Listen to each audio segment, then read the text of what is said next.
Hello tanks and tankettes, and welcome to some of my own gameplay from this winter period, as I promised in the previous video. I've got a pair of replays for you, and this first one, although it's going to be a fairly decent game, isn't really anything particularly spectacular. And that's one of the things I have found coming back to World of Tanks, is that I can't do flashy games anymore. I mean, I didn't used to do it that often anyway, but although I have had some decent games, some very, very solid games, dare I even say maybe competent games, although that might be going a bit too far, I haven't had any games where I have especially been the hero. Partly that is definitely me, just being incredibly rusty at this game, but also I think it's partly down to the fact that it is the holidays. A lot of games have been very one-sided, over in 4 or 5 minutes, and the majority of one team still being alive. And of course, it being the nature of things with World of Tanks, you're going to experience most of those games in defeats. Although overall, it's actually not been too bad. I've managed to keep my head above water in terms of win rate. So the Charioteer here, as we can see, is one I'm actually kind of grinding. It's fully upgraded.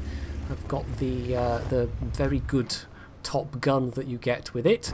This situation is not so good though. This is me facing a whole field of enemies, and I've really only got the T28 Prot and kind of the Lorraine, but not really. The artillery are also going to have a vested interest in their own survival, but this isn't a great position. You can't really sit far enough behind those bushes in order to fire without being spotted, and you can't really even pull back far enough to fire without being spotted, at least not without very good gun depression, which this thing doesn't really have. It's good enough, but it's not great. So I am instead going to do the, what at the time anyway seemed like the more sensible thing, and pull back.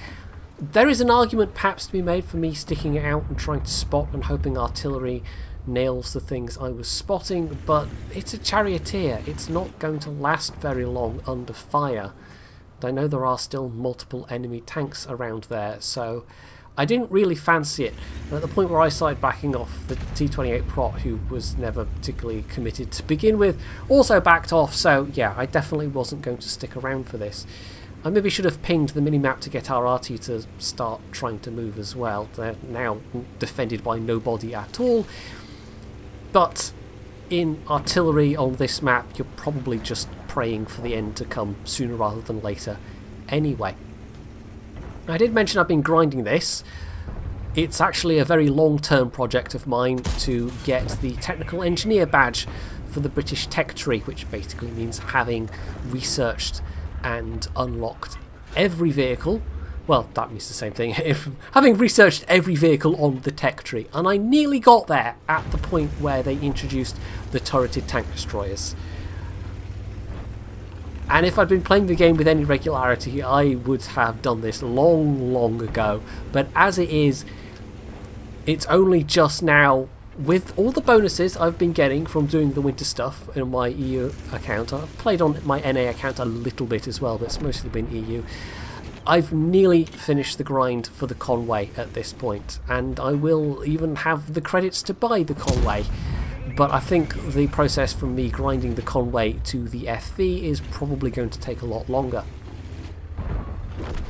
So I've used my mobility to whiz up here, although they do seem to have won anyway. They've got this T95 now alone and surrounded, but I can at least pick up a bit more damage out of it. And then we have a moment of classic Jedi derp. This is one of the other reasons why these two replays are probably the only two you're going to see, because I did say that a lot of the games were kind of, you know, solid, maybe even sometimes competent, but there were also many, many moments of derp where I don't know, my brain switched off temporarily and I did something completely stupid. that time I totally got away with it because I didn't get myself wedged in such a way as to stop my tank being righted again. And I also had teammates that weren't just going to abandon me, fortunately. This wasn't one of the ruffle stompier games, although we do seem to be fairly well winning at this stage. And the fact that it's taken over 5 minutes meant it is a little unusual for the winter period. I can't even remember offhand. I must have done since mid-December till now like 300 odd battles maybe. It must be approaching that. Trying to do that many in World of Warships would not have worked at all, but just because the games have been so short in World of Tanks, it is more than possible. So that's the win. A fairly respectable 3,000 damage done, and really the reason I picked this one out is because I got the gun mark in this game.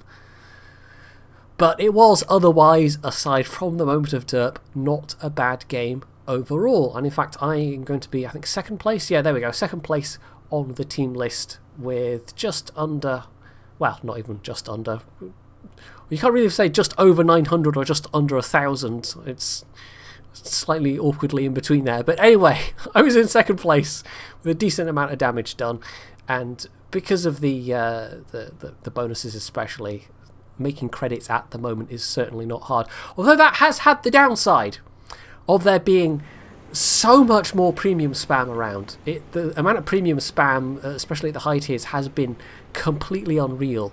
But maybe it's just completely normal, and it's the fact I haven't been playing very much. But I highly suspect the larger number of credits flowing through people's accounts has something to do with it. So on to the next game, and this one is just silly, frankly. I started off missing the first 30 seconds or so with being tabbed out for something, I can't even remember what, and came into the game to discover that almost everybody here on Sand River is heading along the southern flank.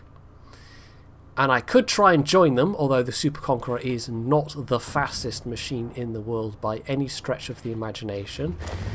But instead, I decided to do the thing that's going to help the team, but isn't really a good play necessarily. I decided to stick around the base and actually try and defend. And it's not like there's no artillery. I mean, I've got good turret armour. I can use a hull down position over here very effectively if I have to. In fact, I'm going to end up doing that. But it's not like artillery couldn't hit me. Fortunately, however, the enemy artillery is going to be occupied with other things. This isn't a great position though. This is not particularly a good play. This is not a sensible play. I was fully aware of that. This was me more trying to plug a gap, really, trying to stop enemy mediums, of which we know there are several, and also, there we go, an enemy top tier heavy as well, from just rushing along this flank and sweeping up behind us. So it's a service to the team, I guess, but it might end up being a very short, painful game where I just get bum rushed and end up dying very quickly. However, of course, there's always inevitably a bit of selection bias with showing you a replay. It wouldn't be the case that that happens if I was showing you that replay. I had more than enough really terrible games and really terrible teams to pick out replays from. Believe me, that was not an issue. And there are certainly plenty of games I could have picked out where I could have just sat and ranted about premium ammo spam for 5 or 10 minutes. In fact, there were multiple games where that was the case. I could have had a whole compilation video, but no, instead I've chosen to be a little more calm and collected and pick out some games that are at least a bit more entertaining instead, because really I don't need to bang on about the problems of tanks these days too much. I don't think anybody is unaware of the issues it has, and it's clearly been declining in player numbers to the point where Wargaming next year, or well, this year now, of course it is, now 2019, has promised to actually do something about it. So that's nice. So a pair of premium spamming Projetos. Not that they would have needed it for my side and rear armour, but whatever. They, however, get taken care of. There is a Rhymatool helping me with a bit of extra firepower, so that's nice. But then the 277 rushes me, and that's much more of a concern. And I thought I was a bit screwed. And then they just kind of kept on driving past. And so... okay, suddenly I'm not so concerned at all. There is still the T-54 there, and you can see me thinking, oh, did I get hit by the Tiger II again? But no, obviously it was going completely the wrong direction. But they were an easy one-shot, so that wasn't so much a problem. But if this 277 hadn't just rushed past me like that, I don't know, I'd be dead. This time the derp wasn't mine. It really, really wasn't. I fully expected to die taking this position. I fully thought, okay, I'll be buying time for the team to come back and defend our base maybe. But, well, you can see the state of the team lists. We've won this one fairly handily. We really have. I'm not nearly done with damage yet, though. There are still a couple of enemy tanks left. I'm not going to get to take a pot shot at the artillery, but the Tiger II, who's been sniping from the back for most of the game, and can you blame them with the state of the Tiger II these days? They've made an appearance at the point where we've already won, basically. And so now it's just me farming damage. And I will say, absolutely, the rapid rate of fire, the DPM of the Super Conqueror is what kept me alive in this one. That and the rather derpy nature of the people I was facing. If I hadn't been able to pump out the damage as quickly as I have been able to, well, I would be dead for sure, especially against the Projetos. Although they derped so hard, they tried to do a flanking manoeuvre of sorts, and then it just backfired spectacularly. They didn't time attacking me well at all. And then the 277 turned up and just shot past me, and that was that. So that was a win, with a steel wall and a high caliber. For over 5,000 damage done. It was actually the most of anybody on the team, as it turned out. But that was maybe a more representative experience overall of what my games have been like. Not in terms of my results necessarily, but just the derpiness I have encountered. And sometimes it hasn't even been my derpiness. So, as I say, there are many negative things I could say about World of Tanks, but I have instead chosen to share some of the better games I had, because there were some flashes of fun. When I didn't have to wade through too much BS, I did actually enjoy myself from time to time. It's just there were many more games when that wasn't true at all, when the matchmaking just stacked the deck against us, or my teammates folded like a wet paper bag, which there's really nothing wargaming can do about, short of skill-based MM, which I don't think we really want in this game, to be honest, but that's a whole other discussion anyway. So, yeah, now that the winter stuff is, well, it's not done yet, it's going for a little while longer, but now that I'm done with it, you probably won't see too many more of my own Tanks replays until we get stuff like Frontlines coming back, until we get some of the changes coming in with the things they've proposed, because there are some good changes that they have said they want to implement and that they are testing. Whether they actually make them into the game, we don't know yet, you know. These things are always subject to change, but I hold out hope, because World of Tanks could still be a really good game, a really fun game, if wargaming would just, you know, if they would pull it back from the morass of terrible decisions that they've made over the last couple of years that have really now started to bite home a bit. So, yeah, I don't know. Maybe they can pull it back from its decline.